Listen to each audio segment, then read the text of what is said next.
Autre élection, autre continent, les élections américaines de mi-mandat, l'équivalent de nos législatives. C'est demain. La guerre en Irak en est l'un des enjeux majeurs. Dans l'Ohio, État clé qui fait et défait les présidents, les électeurs pourraient sanctionner la politique de Bush. Dans cet État conservateur, c'est une femme qui pourrait créer la surprise. Et c'est une démocrate. Nos envoyés spéciaux Caroline Sins et Eric Janel ont suivi. Campagne électorale sportive pour Victoria Vulsin, démocrate américaine, novice en politique. Elle vise un poste de députée au sud de l'Ohio. Et pour rencontrer ses électeurs, rien de mieux que le stade de Cincinnati. 300 000 personnes viennent acclamer leur équipe de football américain.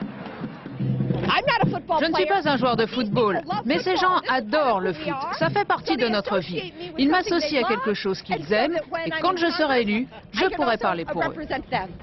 À quelques pas, son adversaire, une républicaine escortée par un proche de George Bush, peu bavard.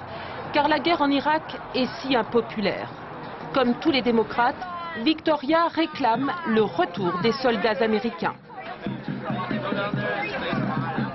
Les Irakiens ont besoin de leur indépendance et c'est impossible avec notre armée dans leur pays. Aux côtés de Victoria, un jeune militaire, vétéran de la guerre en Irak. Thomas se bat désormais sur le terrain politique, avec les démocrates. Après un an passé en Irak, sa vie a basculé. J'avais 21 ans quand j'ai été envoyé là-bas. J'étais jeune, plein d'enthousiasme, et j'ai vécu des situations vraiment horribles, immondes. Je suis marqué à vie. Je pense que personne, américain ou pas, ne doit connaître une telle expérience. Jean Schmidt, la candidate républicaine, a peur de perdre son siège et va pêcher les voix à domicile. Son parti n'a jamais été aussi bas dans les sondages. Discours musclé contre l'immigration et le terrorisme. Sur sa veste, le visage d'un soldat américain disparu en Irak et le discours présidentiel. On doit finir le travail. Quand on aura terminé, on rentrera à la maison et on fermera la porte. Elle ferme aussi sa porte au débat avec son adversaire. Une déception pour la démocrate, choquée par une campagne qui vole souvent très bas.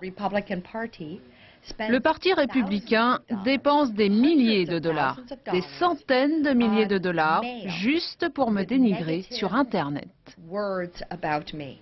Poignée de main glaciale entre les deux candidates au stade de Cincinnati.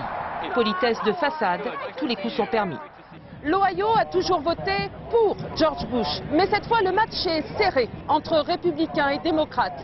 Dans cet État qui est le miroir de l'Amérique, 60% des électeurs sont insatisfaits de la guerre en Irak et les conservateurs pourraient le payer.